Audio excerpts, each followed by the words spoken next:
Happy Friday. What's Happy up, Friday. Josh? Missed you last week. I know. I missed you all too. It sounded like a great show though. Dude, it was so Like, fun. I got to watch it. So fun. Man, what a cool. If y'all haven't watched that one, y'all need to go back. His name's Chris. He made a iPhone app from scratch this year just using Claude Code and designed all of it only with prompts. Like he said that he did zero Figma, zero like handwriting code. Literally everything was through Claude Code. It's wild, And it looks so nice too. Like usually when you think of handwritten or usually when you think of Claude written Yeah. design code, you think When of you like prompted this into everything and my else. favorite thing about it was that he was like, nothing was like this whole idea of like a one shot.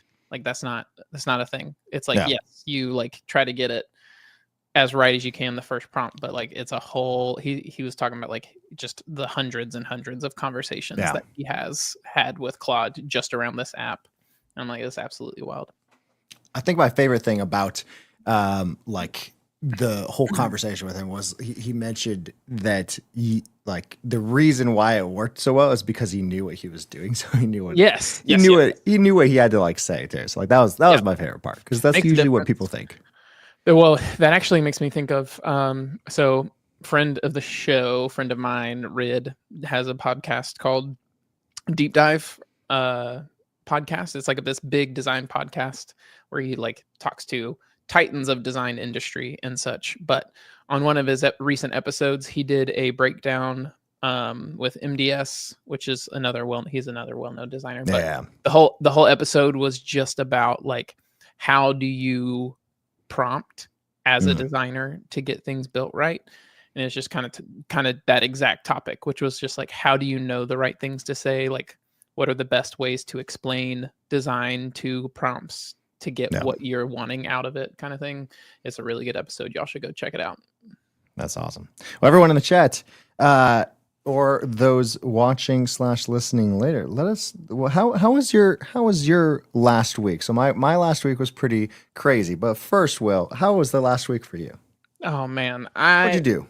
What were you up to? this week has been like busy because I've only got like 2 weeks left until Christmas break, and I took like extended Christmas break. I've got 2 whole Okay. weeks coming off at the end of the year, and then just like a couple days into January until You're like prepping. Allie goes back to school. Technically, like halfway through that week after the new year, and that's always like the weirdest days.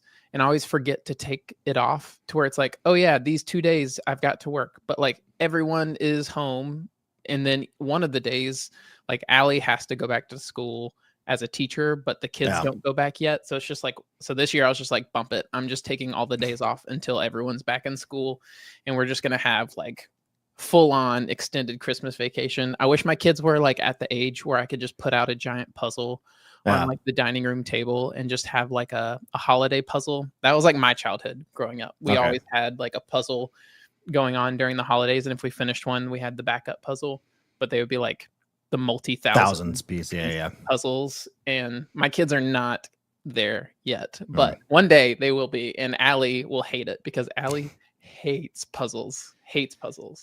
Really? Yeah. So this week's been busy with work, and then also, which I will talk about later, I've been making a lot of progress on the like audio Your projects project. that I've been working Yeah. on. So I'll give Yeah, some deeper updates later, but like got a lot of work time on those this week. That's been a lot of fun and kind of hit like an inflection point that I always run into with projects that we can dig into later. But what have you been up to, man? Yeah. Yeah, it's funny because like you got big project. I feel like I've had a couple of big projects. That's why I effectively named this show episode Projects, Prints, and Presents, because I was like, sounds familiar. Because That sounds good. Yeah. last week I wrapped up, no pun intended, a big project at Laravel Right. called Laravel Wrapped. Ooh. And it was so much fun, but also so much work, and that was why I wasn't there last week, because I literally we finished actually launching, did a little bit of a live stream, and right as we were ending, Riff and Refine was starting, and then I crashed. I'd been up for days at that point. It didn't help that my personal time, like my personal life last week was also like incredibly stressful and incredibly busy. Always the It's worst. the week after Thanksgiving, week before Christmas season.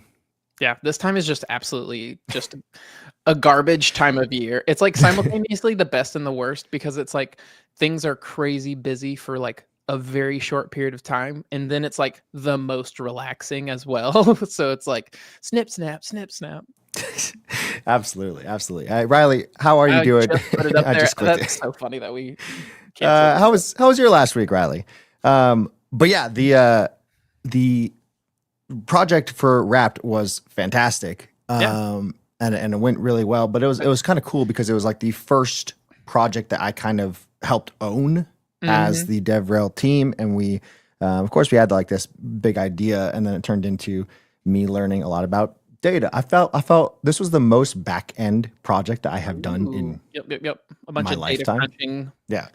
Data Oh. crunching, figuring out all the edge cases of like, okay, so when do we show this? And like, when do we programmatically do this versus when do we use AI for like specific fun little Hmm. quirky prompts and stuff like that. So it was a fun, like I was like, oh, I'm an engineer. I can I do engineering stuff. I'm a real engineer.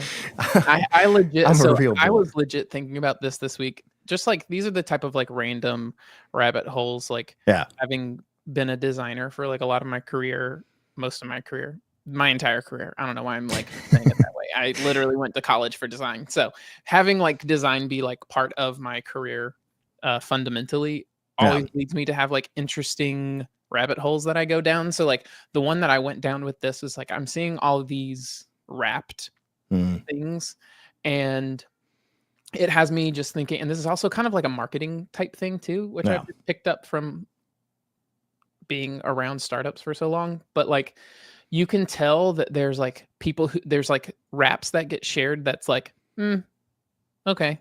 And then there's like other raps that get shared that's like people talk about them a lot more. And like some Yeah. of that is just the nature of like people are more interested in X type of thing than others. But there's also this like part of trying to do a wrapped where it's not automatically gonna be fun and useful just because you gathered a lot of data, crunched some numbers, and gave it to some people. Like what it really matters, like what numbers are you grabbing? Are the numbers interesting? And then what really made me start thinking about this was like um, the newsletter company. What's their name? Every No, not every. It's the other big one. Um, anything. I can't remember the name of the company, but they did theirs, and the way they did it was they compared Beehive. Yep, I was about to say scraping bee, but I was like, it's like got Like, bee that's a in it. different one. Yep, that's different. Yeah. Different Beehive. different company. Yes, Beehive Riley. They did their wrapped to where like your audience size, they showed you what type of like venue or space you might fill up Oh, okay. Yeah. based on your audience. And I thought that's really cool because it's like, okay, you're not just giving them like, hey, your audience size is this, or you added this many people to your email list, which is like Yeah. neat.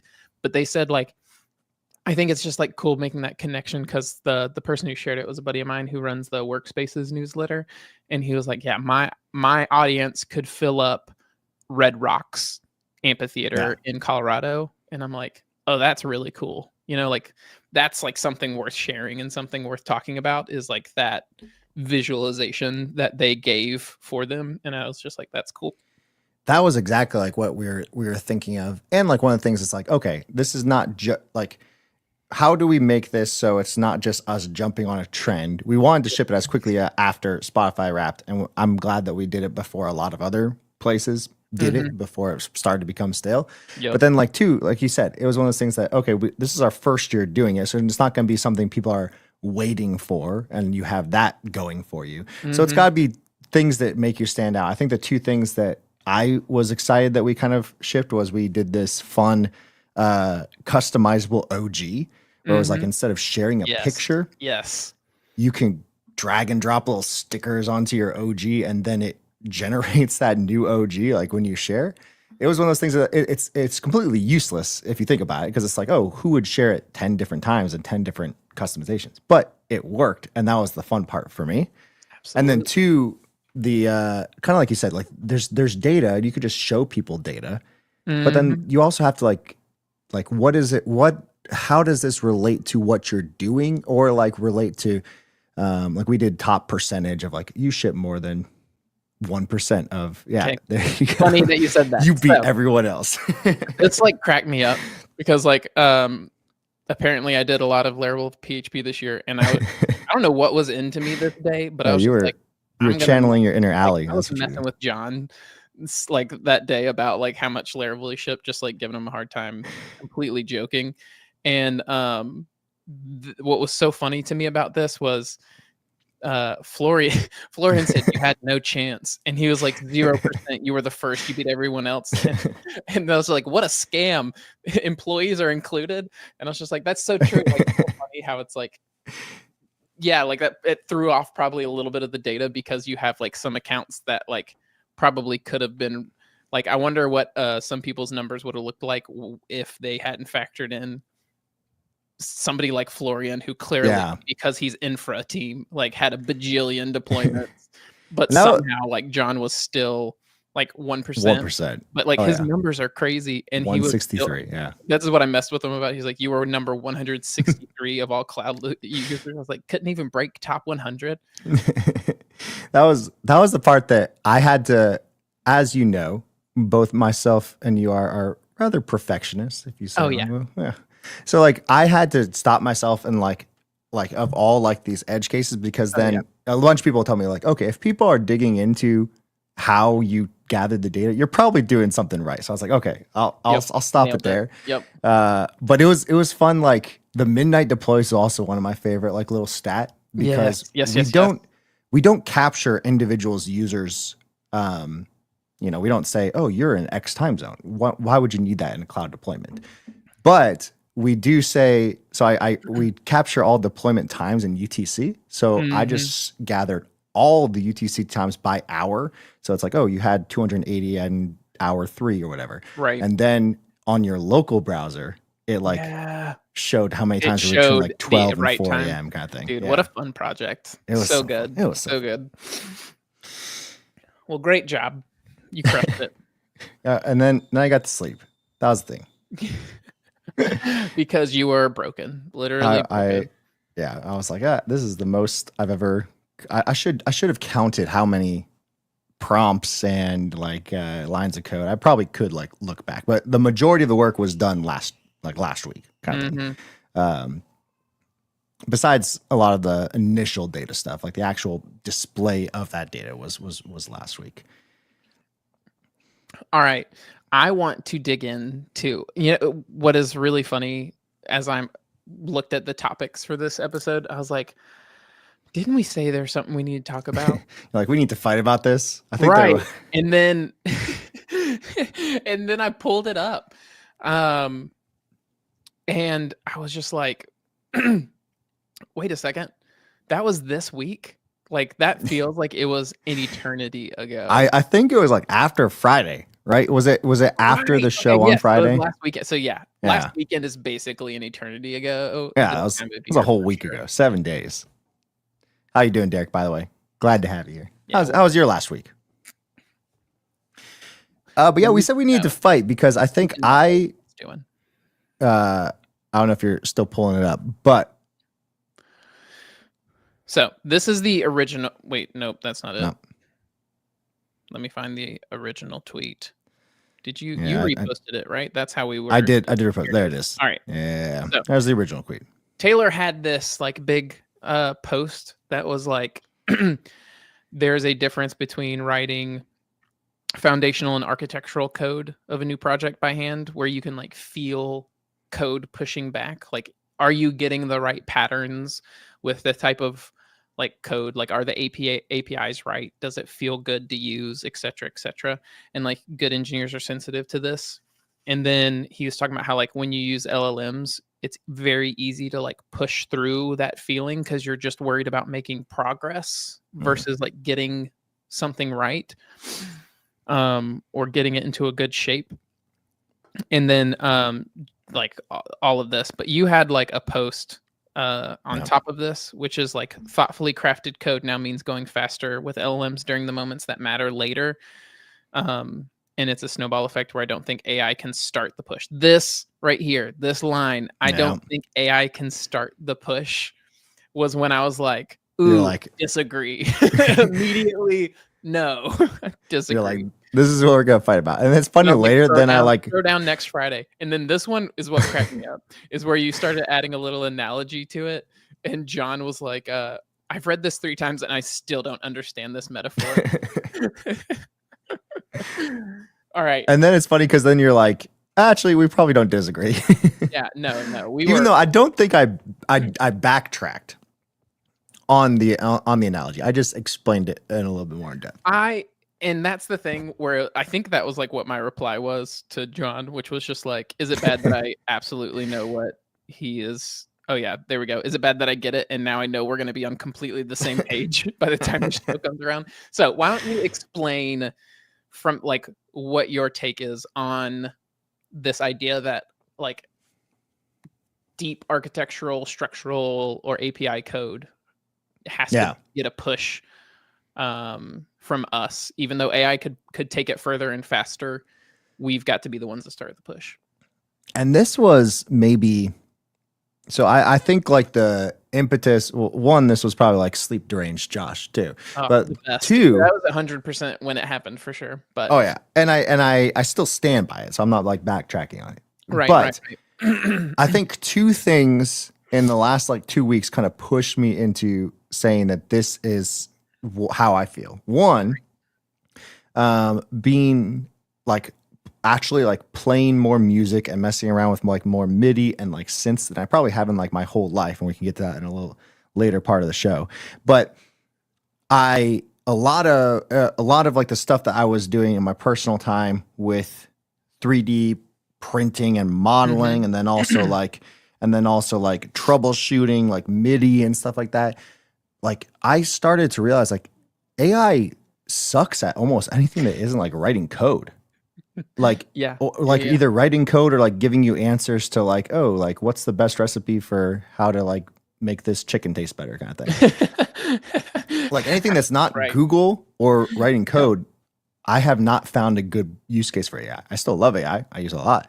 But for those two use cases outside of it, I have not. And so I was mostly like frustrated with like, and like I think I talked about it before, I've been using Suno a lot.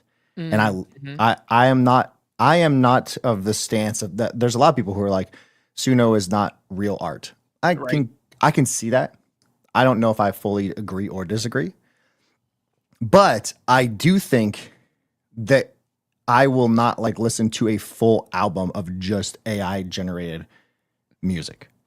Right. Because I think there's this aspect of a tool not being the actual generation of creative input. A tool being the expedition of creative input. And so when I was building out Wrapped, I like used AI a lot, mostly to generate SQL queries to gather data, because I was like, I need all of this specific data, and I need to join a whole bunch of different columns, and I'm not smart enough to like remember how you do like a whole bunch of joins across like 14 different tables, and like I want it all in one, and like then I'm filtering it because I'd rather do that most on the database level rather than gathering everything and doing it all in code. Yeah, much better to just do it. Cool.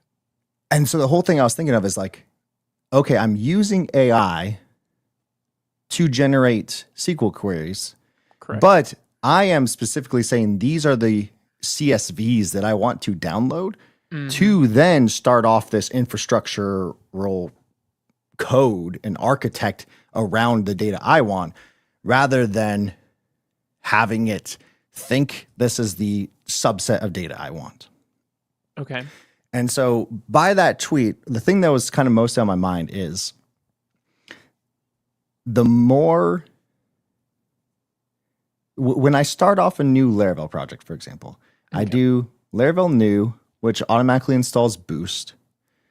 And then before I even type any prompt, I download the composer packages that I need. I run all the PHP artisan install commands that I want. Like let's say I'm like doing one for like an AI thing. So I'll download like Prism or OpenAI PHP, and I'll download like Filament, and then I'll create all my models. I'll create all my migrations. Okay.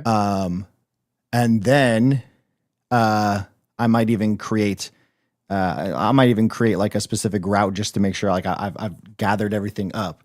And then I will have AI started. And I feel like because I have started AI so many times where I'm like, okay, this is a blank slate. Mm-hmm. Go and do the things I want to do. Mm-hmm. And usually it's either takes a lot longer or I have way more revisions than normal. Yes. And so my tweet was under this influence of, I think AI makes me go fast, but I never like jump onto a snowball that AI started. I push the snowball and then I let AI like take it down the rest of the hill. Right. Right. Okay. Derek said that he thinks that when AI creates something naturally, like when AI creates something that naturally evokes heart or soul, that doesn't feel right because AI is making heart Interesting. and soul from a logical place versus feelings and experience. I think what's interesting about this is that I think I agree and both agree and disagree Okay. with you, Derek. So here's where I agree with you. I do think that AI does create stuff with heart and soul, but Okay. it makes it from a logical place. Hmm. Now, what I like also agree with is that it can feel off, especially to you being the person that you are. Like if you're the one making it, it could definitely feel off, and there's a reason for that. And the reason is that it's not like the heart and soul that resonates with you. Like the reason why things that you create matter to you is because it resonates with like something that you are going through or something that you feel about it. And when AI is the one doing it, even if it might be quality wise a similar output, you don't have a connection to it. And there's a Yeah. lot of and but like here's where I disagree with what you said, Derek, which is I do think that like there's probably people out there who like even if it's AI made would resonate with what AI made. The Okay. disconnect here is that the disconnect I think is that like you've built and like the people who will see your work are people who have seen your previous work. Like Hmm. people connect to you because of that resonance between you and your perspective on things, like the way that you like view the world or view work and projects and creativity. People will follow you because they resonate with that. So what feels off is that like that work that is like made resonates with like a completely different like demographic than Yeah. who the creator would normally resonate with. And that's why there's like this disconnect Hmm. between I think like AI created just like undirected AI created work um and like a creator and their audience. Like there's that disconnect because like unless the artist or creator is like heavily directing that work, it loses the heart and soul that resonated with them and with their audience before that. And I guess like that's where the piece that like I think we're on the same page, maybe we're not. Like I think the directing piece, like that definition, we think of, so if you've seen like any of like the Suno ads, usually it's like a really talented musician who is like, hey, I have this guitar riff, and he just like rips like a guitar, or if like I have this like hum, and he'll do like da da da da da da, and he'll hum it in, and then that's the initial snowball push in my mind, Mm-hmm. and Mm-hmm. then yeah, I can take that. But let's say you don't have that talent of having that kind of like what you're saying, Will, like you, if you don't have that direction to direct, I don't think it's going to have the same output. No, definitely not. All right. Now, back to what we were talking about. Also, what's up, Jeffy boy? Good to have you on. Hey, Artists, three oh, he wise. also artists bring a bit of authenticity to it. AI can feel a bit manufactured. Agreed. Agreed. It's like too clean. Like we love a little grit. We love a little grit in the work. All right. So here is where Let's I do it. disagree Fight. with what you say, Josh. And the way I read your metaphor, this is how I read your metaphor and then Okay. like decided to agree with you. So you said that AI can help create the snow that you use to make the snowball to then get Hmm. like you had this like let me further the metaphor to where we both agree, where it's like AI can help with the amount of resources you have available Yep. to form that initial idea. Yep. And that is like the part that I disagreed with. Like when you said like you don't think AI can start the push. Okay. I do think you can, and I read that initially as saying the wind beneath your wings. I love that. Yes. AI can, like, the way I disagreed was like AI can help, because what I call it is the AI sandwich is my metaphor. Okay. So I call it the AI sandwich, where you start with AI, and you start with AI by going like really broad, like especially if you are not very familiar with a topic. Then like AI helps you get like fully ingrained into the domain. So like for instance, with the stuff that I've been doing lately with all the audio work, I knew nothing other than like I knew some music theory. You know, I've been musical throughout my life. I was in band a little bit when I was younger. I know how to like lead singing at church, that kind of stuff. So like I understand music, you know, but I don't understand I don't understand like music production, and I Okay. don't understand like I don't remember all of like chord progressions and like scales and like how all of that works together, not Yeah. to mention all the different pieces that go into like producing music. And so like AI is like the start of the sandwich, the base, because like I use it at the start of any process to like gather every resource, every piece of domain knowledge that I need to be able, like you said, to like start the snowball to begin with. Yeah.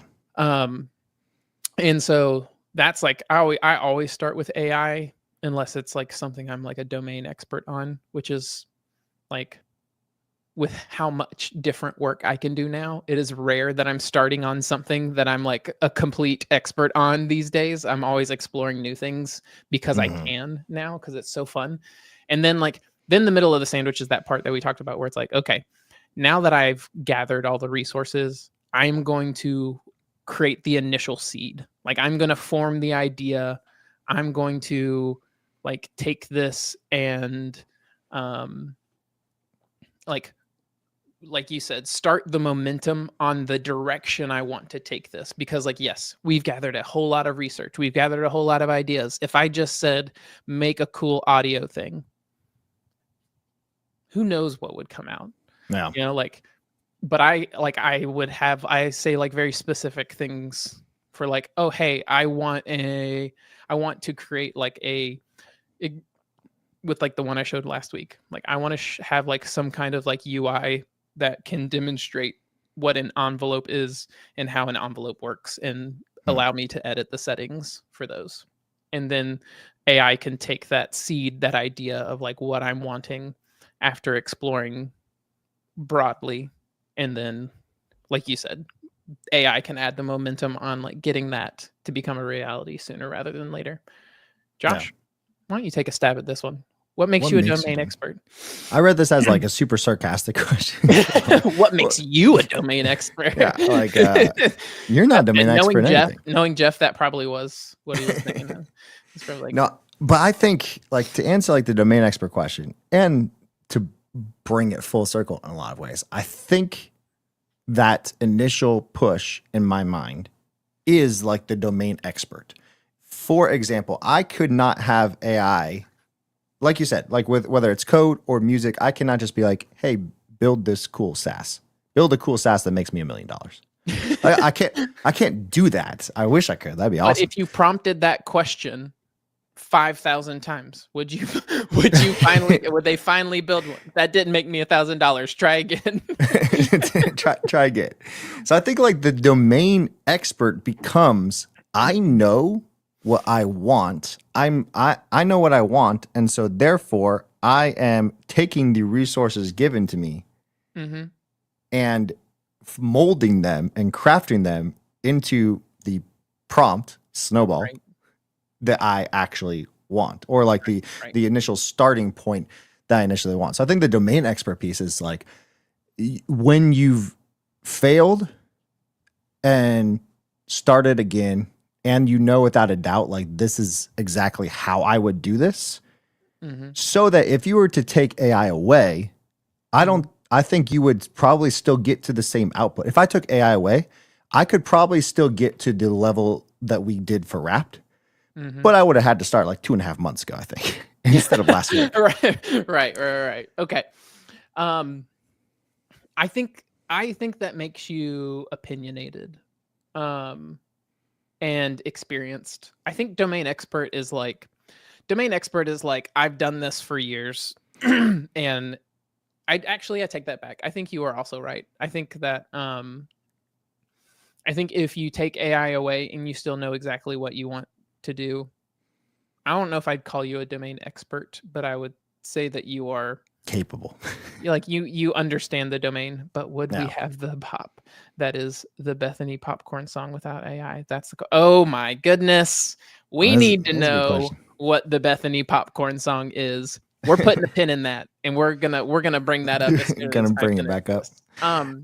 I think that there's like a difference between like being able to implement something without AI and being a domain expert. I think, to answer your question, Jeff, in my opinion, I think domain expert, when I say if I'm the domain expert in something, I mean, like, I don't need to go out and research anything. I've been a user of X thing for so long that, like, I understand the exact problem and how to solve it, including all of the like edge cases and things that might come up, without needing to consult external sources, I think is what makes me a domain expert.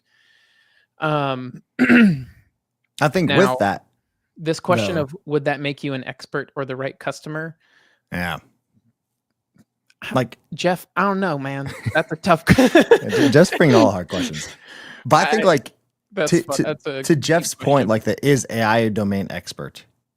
I would say no. think I would say it gives you the tools to become a domain expert. Right. So it's like Will, you might not know, you didn't know how to create a DAW in a browser, for example.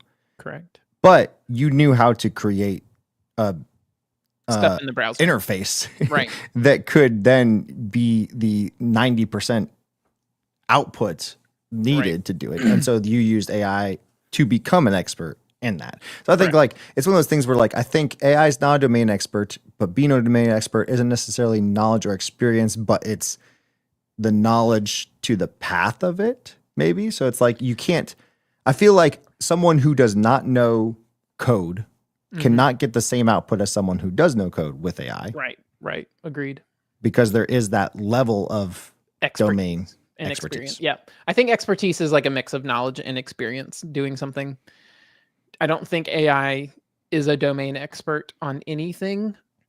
I think it is just an extremely good piece of interactive reference material for a human to become a domain expert on something, because like an AI doesn't have opinions, and AI has the most logical result. Like, we will go back to what was said earlier. Like, AI is coming at something from like, what is the most statistically likely answer to what is being asked right now.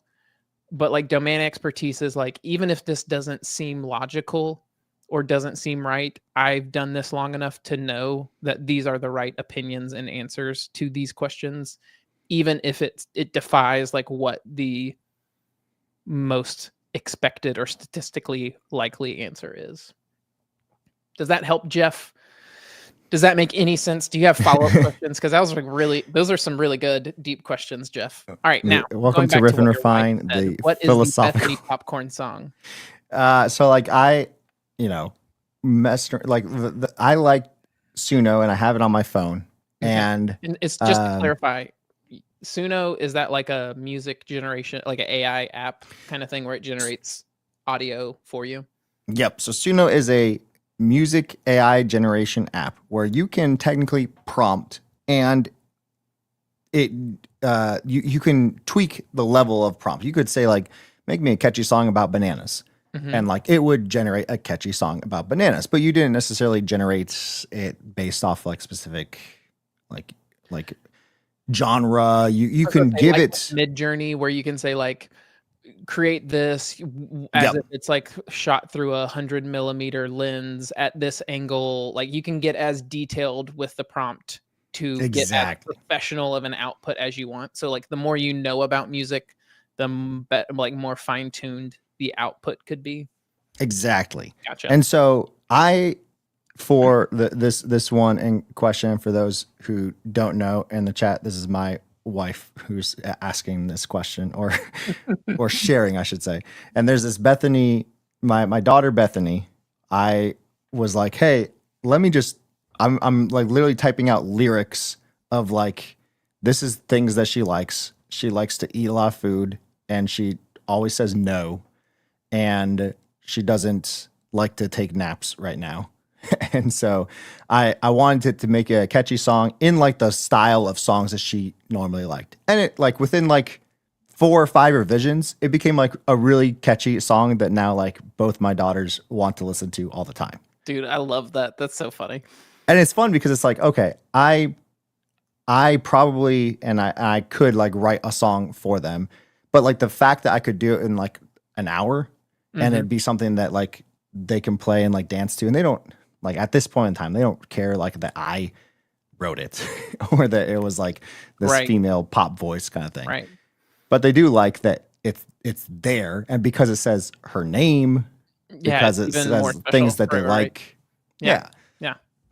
That's super. And in my thought, like with AI generating music, to wrap up like the snowball question, is like I know then of like what the output I would want from a song, and I think I've done and maybe that's it. Like if you have not built a snowball, Mhm. I don't think you would know if AI actually built a snowball the way you wanted it to. But since I know what a snowball should look like, regardless if AI tells me this is a snowball and it doesn't, this is actually a snowman. Like I know the actual snowball that I want to like keep rolling down the hill. The metaphor is beginning to break down just a little bit, but I think No, I that's understand that's where actually you're a taking it. boulder with like a speck of snow on it. No, that's not a snowball AI. Right, right, right. This rock has a dusting of snow on it. Yeah, that looks like a snow queer. You're That's no- absolutely right. Exactly. Oh, all right. Enough with that metaphor. Enough of that metaphor. So we decided that like we both kind of agree and disagree. The end. The end. We agree. AI is useful, but I think Never going to replace us. There we go. this has come up many, many times that like what provides meaning into the work is that somebody is directing it in a way that like where the output will resonate. I think that's the key. Like if I was going to get anything from this discussion is that like, and even like to what Taylor was talking about, it's kind of the same thing where it's like, it doesn't matter if you can make the thing. If it doesn't feel right using it, then you didn't make the thing. Yep. You know? So, and that takes having something resonate. And whether that's like API design or like an actual like product or a piece of art, the only way that it can resonate is like human connection and like that human part of whatever you're making. Yeah. So only humans can feel vibes. Yeah. Yeah. There we go. That's it. Call it. Even though you can vibe code, they can't. You can't feel vibes. They can't vibe back.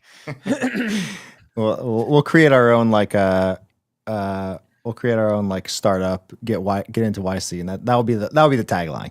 Yes, there we go. A vibe coded app that can feel vibes. All right. On to the B-roll.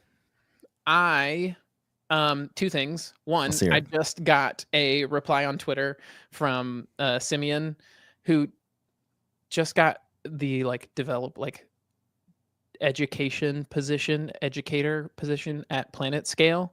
Oh. So interesting job update. He moved from Sanity.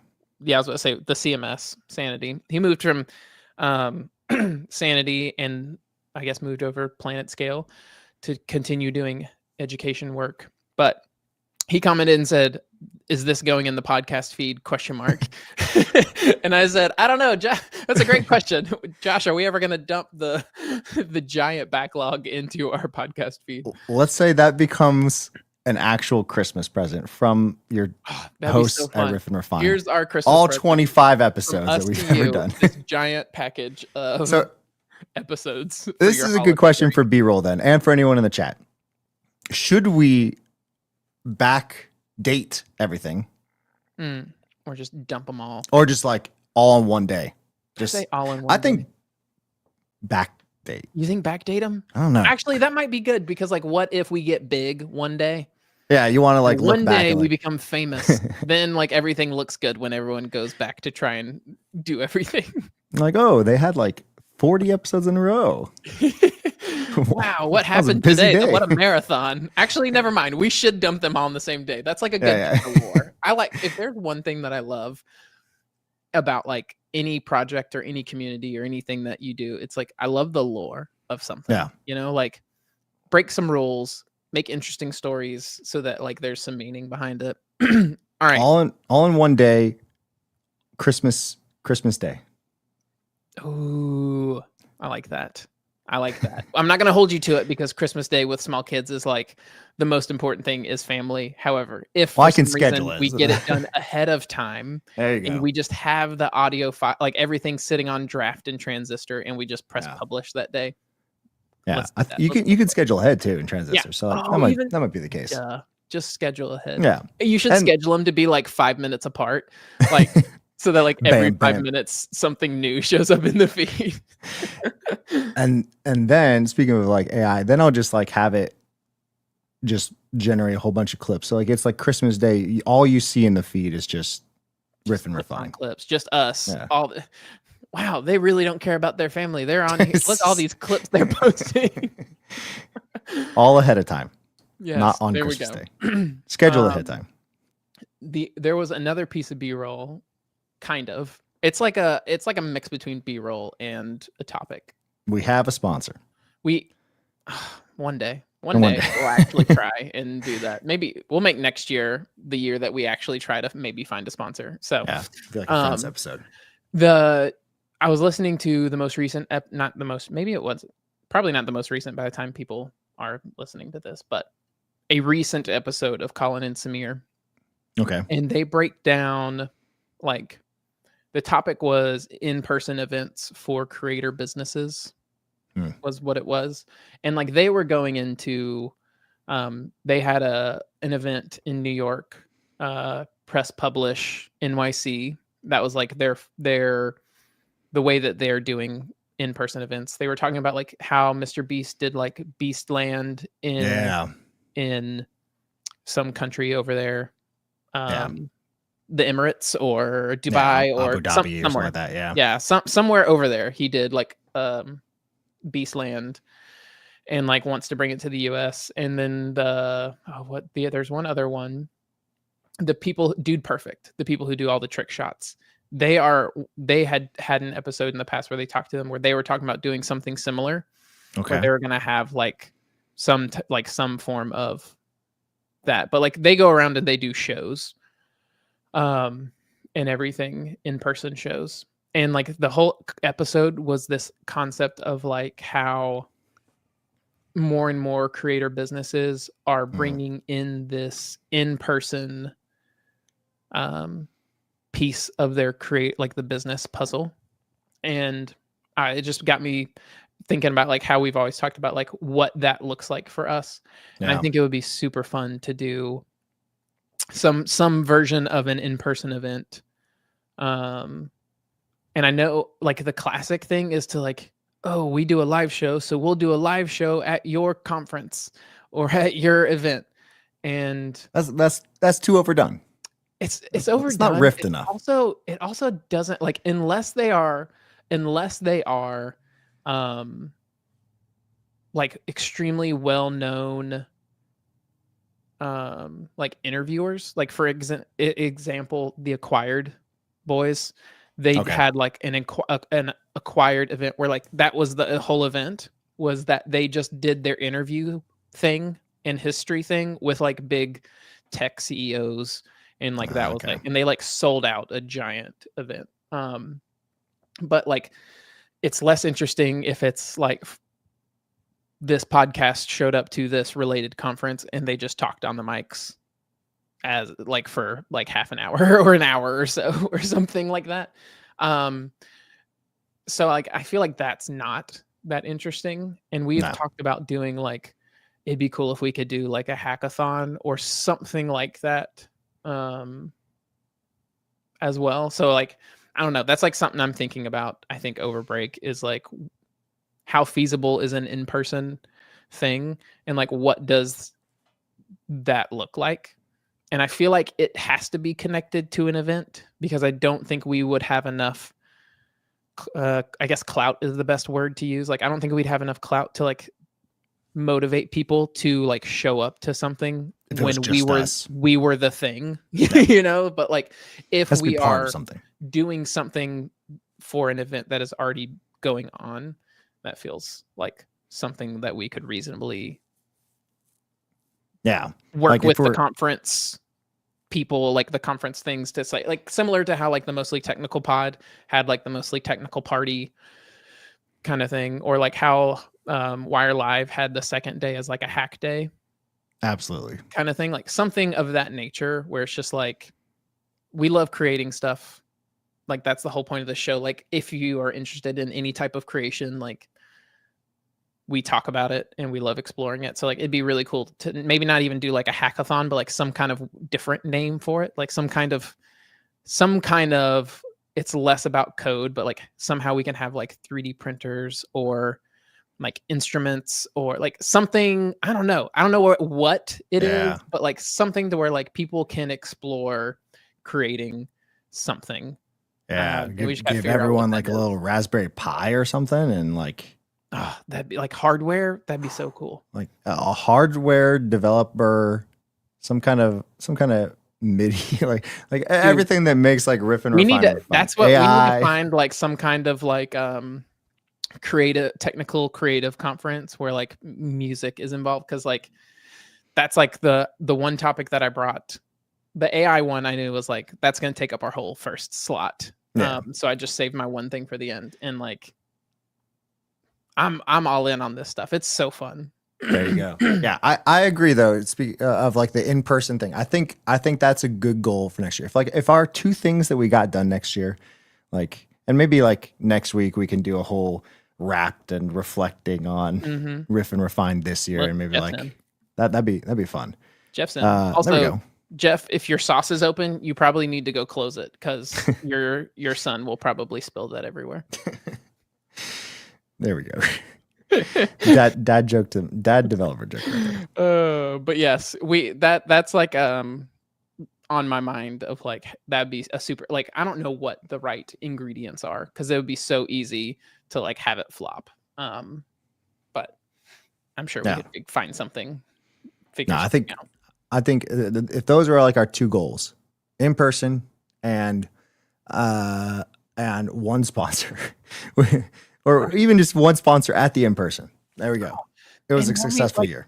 It'd be like, even like, I don't know what the framework computer would be dope. Another one that would be dope is like I guess This Is Noise.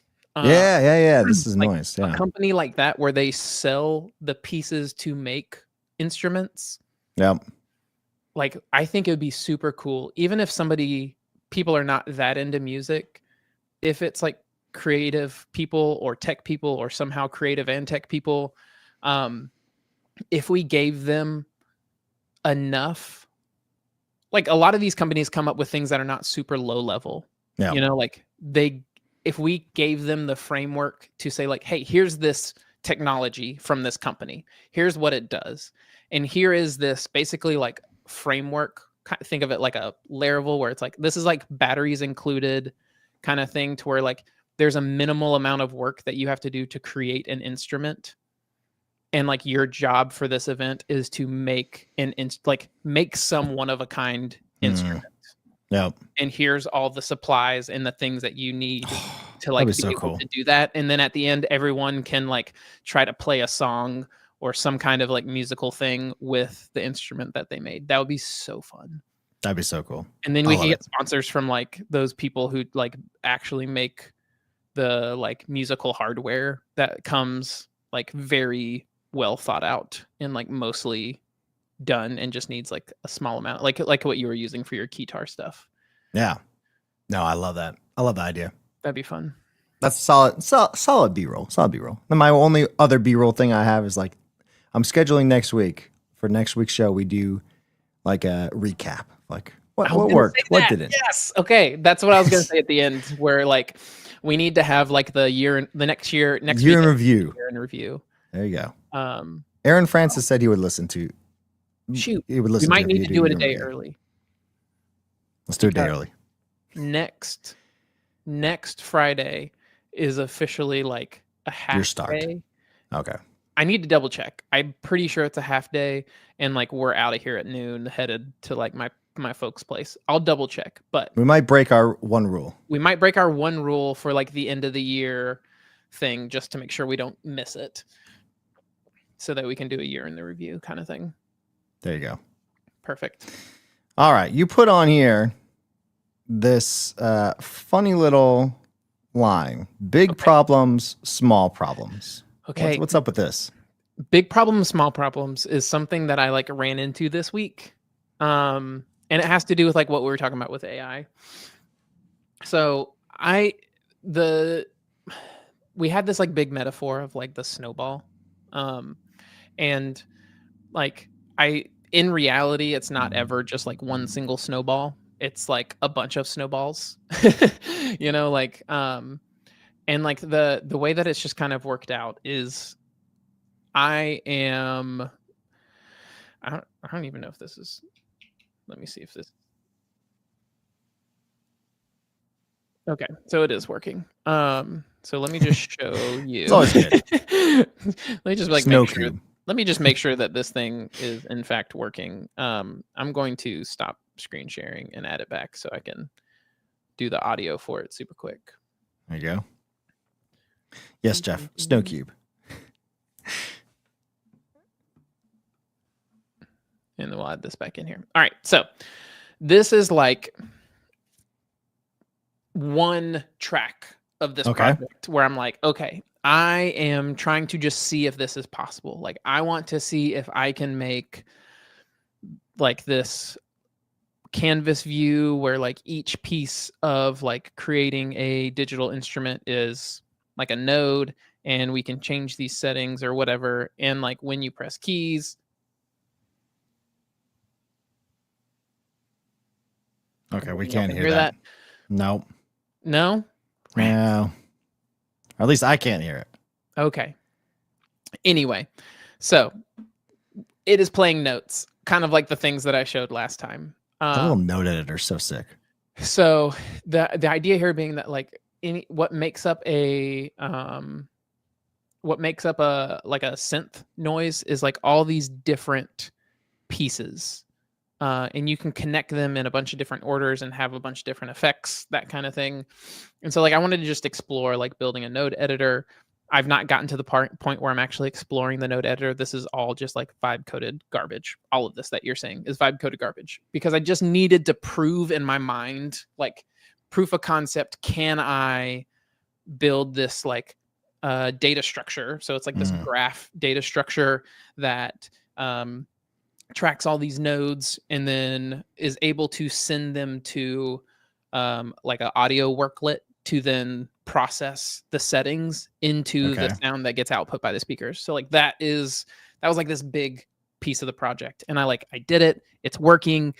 And then it gets to this point where there's like some rough edges to it, like it doesn't feel like, some parts of it don't feel right with the sound.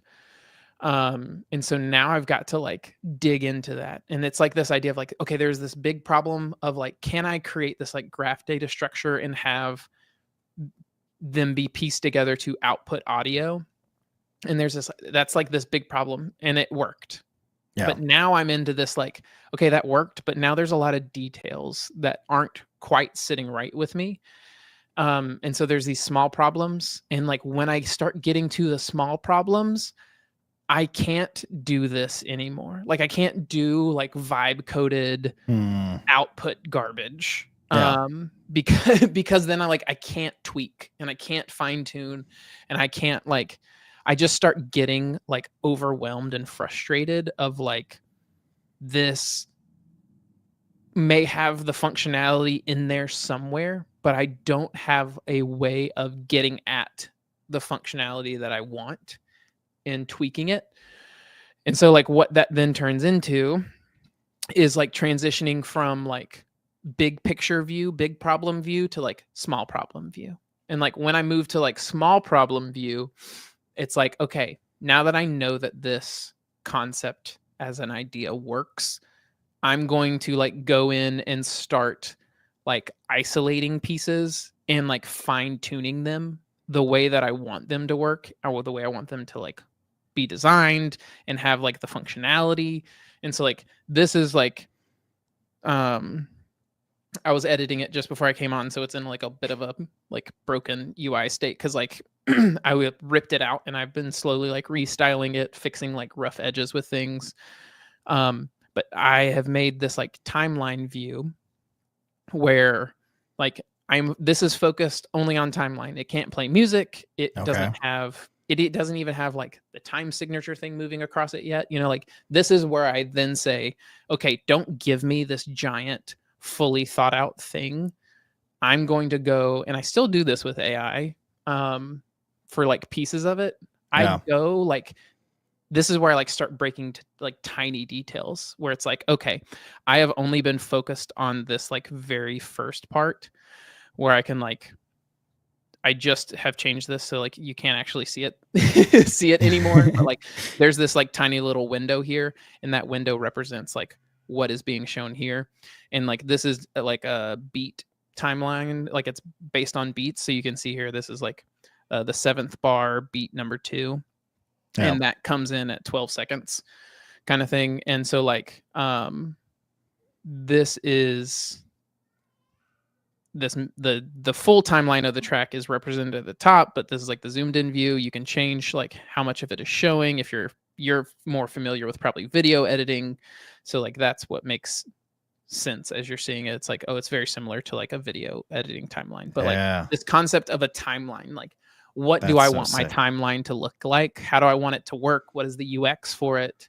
LOL, is this domain expert stuff? Like, yes, like this is where I'm starting to get into being like, okay, I know something works. And now I know that like this giant project isn't feeling good anymore. So now it's time to become a like expert on timelines.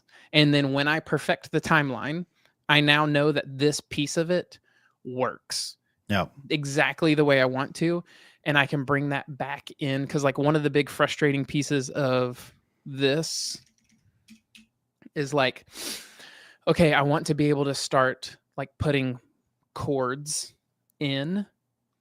Like I have been making an instrument of some variety.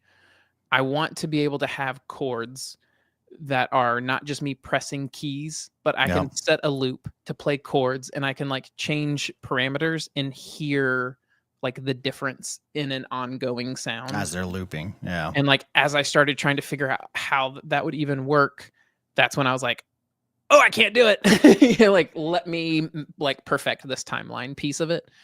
And like, then I'll do the same thing for all of it. So like, once I do that, then I will like probably try to like perfect this like MIDI editor that I'm going to build, which is going to be like, you can kind of see it here, which is like, this is very bad and very incorrect. This left side is going to look like piano keys, and it's going to allow me to like play like MIDI notes and put them on a grid so that when you like play up here, like it actually plays kind of like it works. Like I know it works now, but it's not right. Like I can't really like, when I drag these around, they like copy themselves sometimes. Like the touch sensitivity is really off. yeah, like it just like randomly adds extra nodes in there. Like all of this is just not fine tuned, Yeah. and it makes it like I can't. So like that's like this like big problem, small problem thing where it's like with a lot of this, especially this new domain stuff, I like go after the big problems. Like, can I even get this working? Does this idea I have, is it feasible? Can I do it? And then once I prove that out and it's now about like fine tuning, then it's like, okay, I'm not vibe coding junk anymore. Like we're going to get in here and we're going to like engineer this and like create like really good, well design engineered UI and interactions for this stuff. That's crazy. Yeah, that is what next you're going to start like big topic that kind of came up because I don't know, like my brain just like this happens every time I do something new. Like I get to a point where my brain just like stops working. And I'm like, I can't do this anymore. Like there's too much new. I need to like take a break, let things settle. And like while things are settling, as I'm trying to like absorb a bunch of new knowledge, like I'm going to go back to the things I am a domain expert on, to your point, Jeff. So like you design engineering, like, okay, cool. Like let me take a break and like fine tune these pieces of like what I'm building in an area that I feel like extremely knowledgeable and won't be like trying to like continuously shove new information into my brain and let my brain process stuff for a while. That's crazy.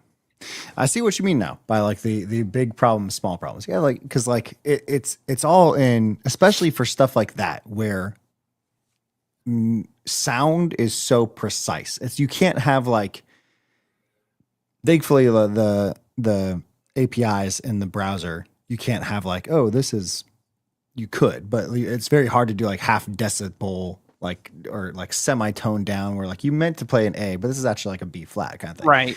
But like, so at least like those small problems aren't there, but you still have to be precise in like, that MIDI editor or like when you play, it needs to have the same delay so that you're playing with what you're listening to. Yes. Yeah. That's a big thing too. There can't be like lag between what you're doing because then latency. Like that breaks music. Like you can't play something and then have it be delayed. It just breaks your ability to play anything. So yeah, like stuff like that. And like one that's been like super frustrating recently is with the web audio API, you have to play any type of audio, you have to spin up what's called like a voice. Okay. Inside of the web audio API, and that voice has settings to it, and it plays when that voice is playing, it plays the settings that you've set on it.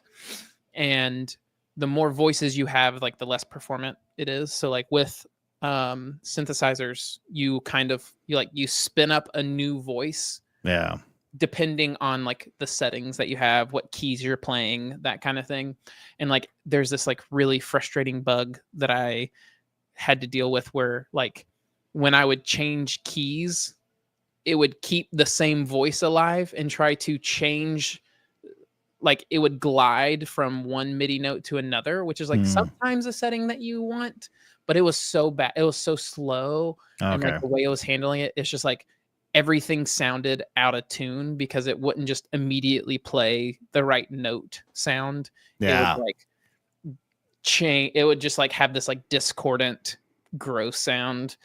So lots of fun little details to like slowly grind at over a long period of time to get this thing working.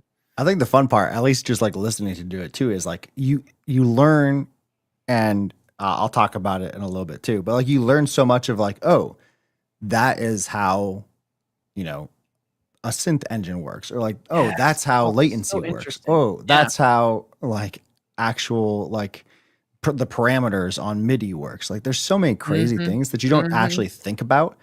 It's just like within any form of development, you don't think of like, oh, like I didn't know that I had to, redirect this particular proxy to my web server. Like all those things we take for granted now because we've done. Oh, it just works, right? It's just the internet. It's just the internet, right? Yeah.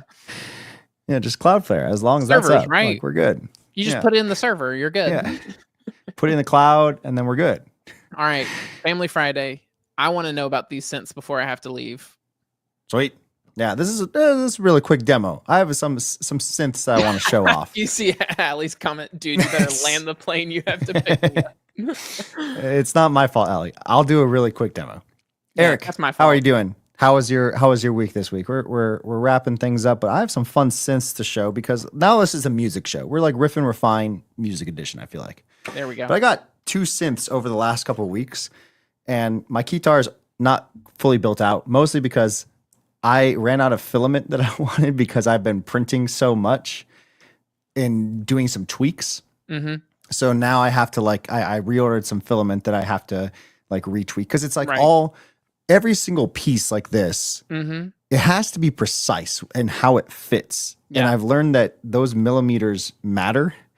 And then also you have to the millimeters of like how tall it is matters. Same with like the depth I'm and like so the length. excited about you getting into manufacturing. This was like my entire college education was all about like tolerances and manufacturing, doing industrial design. So it's like so fun seeing you go through it. It's fun. And I've realized I don't think I have the patience. I'm having like a lot of people that I know like help me out within like Right. the actual, like this isn't going to print well. So we're going to have to chop it up and do it here. Like Mhm. I've all of that like trial and error has been, and one of the reasons AI sucks. AI sucks at this. Hey, I can't do that. No, not at all. But I have 2 synths. I have this little gamma synth, Yep. which is crazy. It has sounds and like a mechanical keyboard. Mm-hmm. The left side has chords, where the right Mhm. side has keys. Mm-hmm. And so you can be in key all the time. I can pick a specific key and then play it. So if I was to turn it on right now. Let's do it. All right. So this should be on.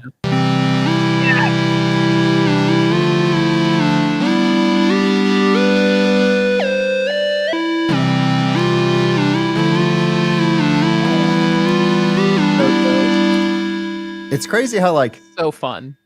it's fun, You're and then just my vibing. kids love playing it too because it doesn't sound bad. It literally can't sound bad. They have engineered it in a way to where like you can't mess it up.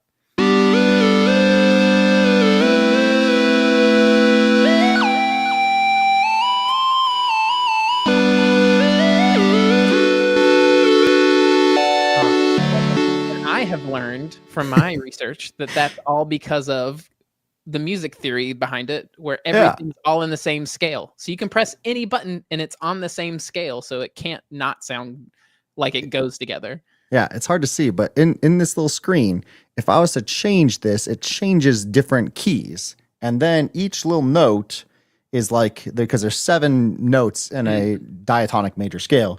So like if this was A major, then each one would be A major, B minor, C sharp minor, D major, E major, F sharp minor, and G sharp D minor, diminished. And so then it knows every single key. So I could literally play along with any song because it's in the same It's the key. same key. Yeah. It's so fun. Then the second synth. I'm building that into my thing.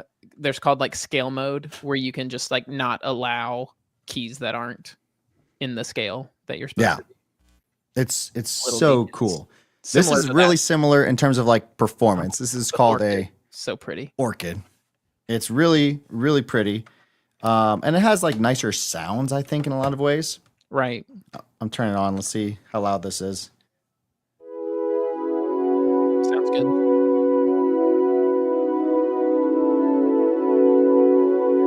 Very ethereal.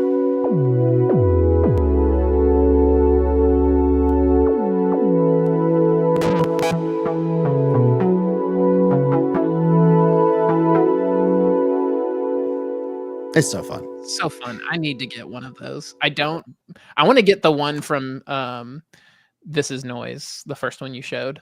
I like if I was only getting one, I would think this one is just more fun to play around with. The parameters, like the noises aren't as you can still tweak literally every single setting, like in envelopes, parameters, oscillators, that kind of thing. Yep. And then it's also a MIDI controller. So I can have just Put it to the computer. yeah, and make any noise. The Orchid definitely has a lot of nicer presets, but this one, it just feels better. And it's a little bit more portable. It has a little carrying case, and like it feels fun. It has a little microphone too, or a speaker. So you can just yeah. play it wherever you're at. You don't have to Yeah. have headphones. But yeah, that has been my muse and part of my guitar. So now Yeah. when my official guitar is actually built out, it will literally be, I could play 4 different sounds within one thing. Because you can split the keyboard up. Because I have this piece. Oh, I yeah. have 2 keyboard controllers that each have their own sound. And then I have a 3rd grid controller that I can play with my left hand. Sick. Dude, that's going to be so cool. All right. What are you up to next week? Well, let's wrap it up so Allie does not get mad. Yeah, let's wrap it up so Allie doesn't get mad at you. And apparently my wife says I'm the modern day Ross Geller. Who's Ross Geller? Like in Friends. Oh. LOL. LOL. Because he like plays like synths. He's like, hey, listen to this. Not up to date on my Friends trivia. Next week, nothing too crazy. My daughter this week had her tonsils taken out, so it's been like nursing her back to health in a lot of ways. And so worse than seeing your kid have to go through surgery. Like, I can have anything happen to me, and I'm like, I don't care, it'll be fine. But the second my kid has to go through anything, I'm like, oh no, their poor heart, their poor sweet dear. yeah. So it's been a wild ride. But next week I think is mostly just finishing up stuff at work. Got like some performance review, you know, that kind of year, that kind of week, I should say. And hopefully making more progress on everything else print wise, I should say. What about you? What's up next week? Next week, I'm wrapping up the last bit of work before I go on break, and I'm going to spend some time working on the details. Like, at this point, I'm not going to be trying to build anything new. I'm just going to be polishing and trying to like get the feel for like the different pieces. And like while I'm doing this, it's like helping me kind of figure out like what pieces are interesting for a talk, like a conference talk. Because it's very much like I'll be talking at developer conferences. So it's like, what's the right balance of like, here's this interesting music thing, and here's this interesting like tech thing, the developer, like the part that's like implementation. Okay. So I'm like trying to like think through what will make an interesting talk with all the stuff that I'm building. Even for people who are not like super into music. Yeah. I love it. That's what I've been up to. That is what I will be up to. Cannot wait for next week. We will have a fun year in review from the Riff and Refine fellas. Riff and Refine refined. 2025 refined. Yeah, there you go. We riffed, now we will refine. There you go. All right. The refinery. The refinery. The refinist, if you will. Yeah. All right. Y'all have a good weekend. All right. Peace. See you, everyone. Happy Friday.